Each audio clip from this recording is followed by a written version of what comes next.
Hi friends, welcome to Islam John YouTube channel. So இது வந்துட்டு இன்றைக்கி நம்ம ஒரு ப்ராடக்ட் வந்து நம்ம வாங்கியிருக்கோம். அது என்ன ப்ராடக்ட் அப்படின்றத நம்ம இங்கே பார்க்க போகிறோம். நானும் மதுரக்காரன் தான்டா. ஸோ இந்த ப்ராடக்ட் வந்து நம்ம ஒரு ஐடியாவில் வாங்கியிருக்கோம். அந்த ஐடியாவுக்கு சக்ஸஸ்ஃபுல்லாக வருதா இல்லை மூட்டை பூச்சியை கொள்ளும் நவீன மிஷின்ற மாதிரி நம்மளுக்கு வேஸ்ட்டாக போப்பதா அப்படின்றது தெரியல. பார்க்கலாம். இது என்ன மூட்டை பூச்சியை சுலோகமாக கொள்ளும் நவீன மிஷின் ப்ராடக்ட் அப்படின்னா டீ ஹார்வெஸ்டர் அப்படின்னு சொல்லுவாங்க. ஒரு மிஷின் இந்த பில்லர் இருக்கிறதுக்குலாம் வீடியோ போட்டிருந்தாங்க. ஸோ இதை வச்சு நம்மளுக்கு வந்து நம்ம மாசி பச்சை இருக்கிறதுக்கு யூஸ் ஆகுமா அப்படின்றத பார்க்க போகிறோம். நான் அது வந்து உங்களுக்கு ஈவினிங் போகிறேன். இப்போதைக்கு உள்ள என்னென்ன இருக்குது அப்படின்றத நம்ம பார்த்துருவோம். இந்த அதிசயத்தை நீங்க பார்க்க போறீங்க. என்னையா ஓவரா பேசுறானே தவிர பாம்ப வெளிய விட மாட்டேங்கிறானையா. நம்ம நினைச்ச மாதிரி யூஸ் ஆச்சுன்னா இது வந்து நமக்கு ரொம்ப பெரிய ஹெல்ப்ஃபாக இருக்கு. அப்படி இல்லைன்னா 18,000 டிகிரி சாவு சாவும்ல செத்த பேர நீ ரெண்டு பேக்கேஜ் போட்டுருக்காங்க. சேஃப்டிக்காக போட்டுருவாங்கன்னு நினைக்கிறேன். ஸோ இன்னும் வந்துருக்கு இன்வாய்ஸ் இருக்கு நினைக்கிறேன். இல்லை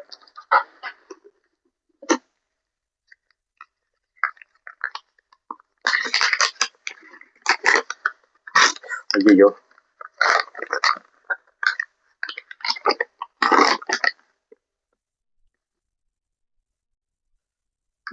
இன்வாய்ஸ் பில்லு தான் போட்டிருக்காங்க.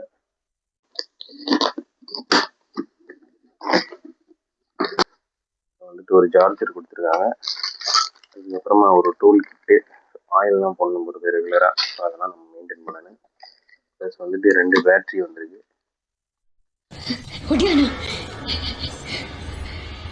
அது வரைக்கும் கங்காவே அந்த மாதிரி ஒரு நிலையில நான் பார்த்ததே இல்லை.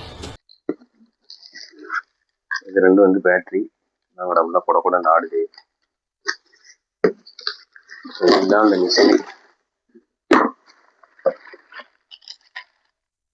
இதுதான் வந்து இந்த மூட்டை பூச்சியை கொள்ளும் நவீன மிஷினு.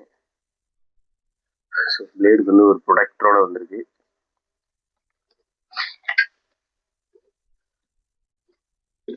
இங்கே சுவிட்ச் இருக்கு.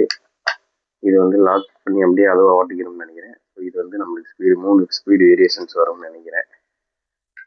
ஆனால் ஈஸியாக தான் இருக்கு. அப்படியே அறுத்து நம்ம தள்ளிட வேண்டியதான். ஆனால் கொஞ்சம் வலிக்குதே, வெயிட்டு ஜாஸ்தியாக தான் இருக்கு. நம்ம பேட்டரி போடணும்னா இன்னும் வெயிட்டாக இருக்கு. ஸோ இதுதான் வந்து பேட்டரி வந்துட்டு உங்களுக்கு 4 மணி நேரம் வரும் அப்படின்ற மாதிரி சொல்லியிருந்தாங்க. இதை ப்ரெஸ் பண்ணி அப்படியே ஃபிட் பண்ணிடலாம்னு நினைக்கிறேன்.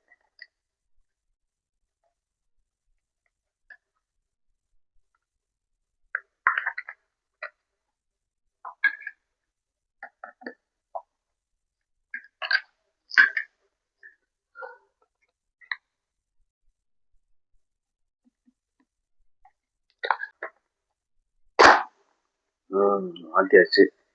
இது பவர் ஆன் பட்டன்லாம் இருக்கா நம்ம தெரியல. ஓடுதுங்க.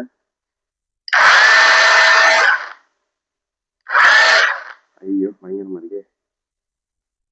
இது எப்படி இருக்குன்னு தெரியல. நான் ஈவினிங் உங்களுக்கு யூஸ் பண்ணிட்டு இது நம்மளுக்கு பெஸ்ட்டா இல்லை ஒஸ்ட்டா அப்படின்றத நான் உங்களுக்கு ஈவினிங் ஃபுல் வீடியோவில் பார்த்துட்டு நான் சொல்கிறேன். உங்களுக்கு நீங்களும் வீடியோ பார்த்து தெரிஞ்சுக்கோங்க. புதுப்பேட்டையில் தனுசு அடித்து சொல்லுவாங்கல்ல, நான் இது வேலை செய்யுது இங்கே பாரு நான் மூவ்மெண்ட் இருக்குது அப்படின்ற மாதிரி நம்ம நினச்ச மாதிரியே இந்த மாசி பச்சை இருக்குது. இது செம்ம ஹெல்ப்ஃபுல்லாக தான் இருக்குது. அறுக்கிறதுக்கு ஈஸியாக இருக்குது. பட் ஆனால் அந்த அறுத்ததெல்லாம் கொஞ்சம் கண்ணாப்பினான்னு உள்ளதுனால கட்டுறது தான் கொஞ்சம் கஷ்டமாக இருக்குது. கொஞ்ச நாள் கட்டி பழகிட்டோன்னா நம்மளுக்கு இது கொஞ்சம் ஈஸியாகிடும் அப்படின்னு நினைக்கிறேன். ஸோ இது மாசி பச்சை அறுக்கிறதுக்கு மட்டும் இல்லை, சம்டைம்ஸ்லாம் கொலையை மேலே பிடிச்சி அறுத்துட்டோம்னா அந்த கீழே இருக்க கட்டையெல்லாம் அப்படியே இருக்குங்க. ஸோ அதையுமே கூட நம்ம இதை வச்சு அறுத்துக்கலாம். ஸோ இன்றைக்கி வந்து நம்ம கட்டை தான் அறுக்க போகிறோம். நான் அதனால தான் மிஷினை எடுத்து வந்திருக்கேன். ஸோ பேட்டரியை மட்டும் நம்ம அட்டாச் பண்ணிவிட்டு அப்படியே நம்ம கட் பண்ண ஆரம்பிச்சிடலாம். இது வந்து ப்ரஷ் கட்டரில் அடிப்போம் எப்பயுமே. ஸோ ப்ரஷ் கட்டரில் அடித்தோம்னா ஒரு நாளைக்கு வந்து நம்மளுக்கு 100 ரூபா செலவாகும். ஸோ அதுக்கு பதிலாக நம்ம இப்போ இதை வச்சு ட்ரை பண்ணி பார்ப்போம் எப்படி இருக்குது அப்படின்ட்டு. இன்றைக்கி தான் நம்ம ஃபஸ்ட் டைம் ஓட்ட போகிறோம். நல்லா தான் இருக்கும்னு நினைக்கிறேன். வாங்க பார்த்துடலாம் எப்படி இருக்குது அப்படின்றத. ஸோ ப்ரஷ் கட்டரில் அடித்தோம்னா இது ஃபுல்லாமே அங்கேயே இருக்குது. அது மொத்தமாக செடி மேலே கிடைக்கும். அதனால் அதை நம்ம தண்ணி பார்த்துட்டு தான் க்ளீன் பண்ண முடியும். பட் ஆனால் இதை வச்சு நம்ம ஓட்டும்போது அந்த கட்டைகள் எல்லாமே நம்ம அறுத்து ஒரு இடத்துல கும்பலாக சேர்த்துட முடியுது. அதனால் நம்ம அறுத்து முடித்தோடனே ஈஸியாக அதை அள்ளி நம்ம அப்புறப்படுத்திடலாம். ஸோ நம்மளுக்கு வந்துட்டு மாசு பச்சா இருக்கிறதுக்கும் இது யூஸ் ஆகுது. நம்மளோட மாசு பச்சாரத்துக்கு அப்புறமா இருக்க கட்டைகளை க்ளீன் பண்ணுறது இது நம்மளுக்கு ரொம்பவே யூஸாக இருக்குது. ஸோ இது வந்து மூட்டை பூச்சியை கொள்ளும் நவீன மிஷின் அப்படின்ற டம்மியாக போகாமல் நம்மளுக்கு வந்து ரொம்பவே ஹெல்ப்ஃபுல்லாக இருக்க அளவுக்கு நம்ம யூஸ் பண்ணிகிட்ருக்கோம். இதை ஓவரால் நம்மளோட ஜட்ஜ்மெண்ட் வந்து ஓரளவுக்கு ஓகே ஆயிடுச்சு. 90% கிட்டே நம்மளுக்கு இது யூஸாக இருக்குது. ஸோ அள்ளி முடிச்சுட்டு நான் இதெல்லாம் அள்ளி க்ளீன் பண்ணிட்டு நான் அப்படியே வீட்டுக்கு கிளம்ப போகிறேன்.